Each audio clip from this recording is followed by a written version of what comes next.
মোহাম্মদপুরের শাহজাহান রোডে মা মেয়েকে হত্যার পর বাথরুমে গিয়ে গোসল, তারপর স্বাভাবিক ভঙ্গিতেই বাসা থেকে বের হয়ে যায় গৃহকর্মী আয়েশা।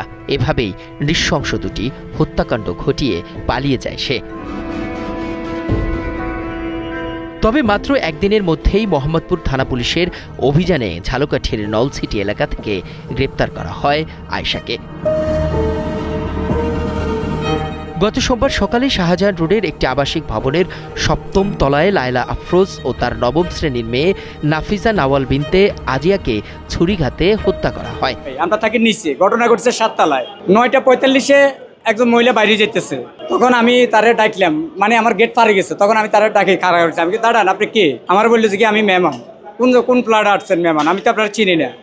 যে কি আমি 7B-তে মেহমান আসছি। সেদিন রাতেই লায়লার স্বামী স্কুল শিক্ষক আজমা আজিজুল ইসলাম গৃহকর্মী আয়েশাকে একমাত্র আসামি করে মোহাম্মদপুর থানায় হত্যা মামলা দায়ের করেন।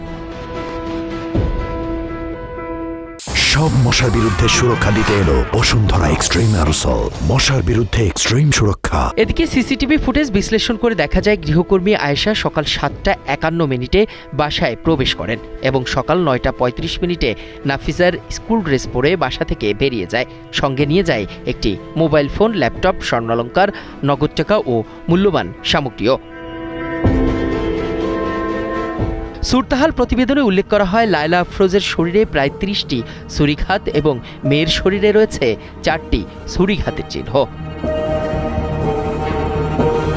এদিকে ময়নাতদন্ত শেষে মঙ্গলবার সকালেই নাটোর পৌরসভার দক্ষিণ বাগড়গাছা নেওয়া হয় মা মেয়ের মরদেহ। জোহরের নামাজের পর জানাজা শেষে তাদের দাফন করা হয় পারিবারিক কবরস্থানে। ইকলাস রহমান, কালের কণ্ঠ।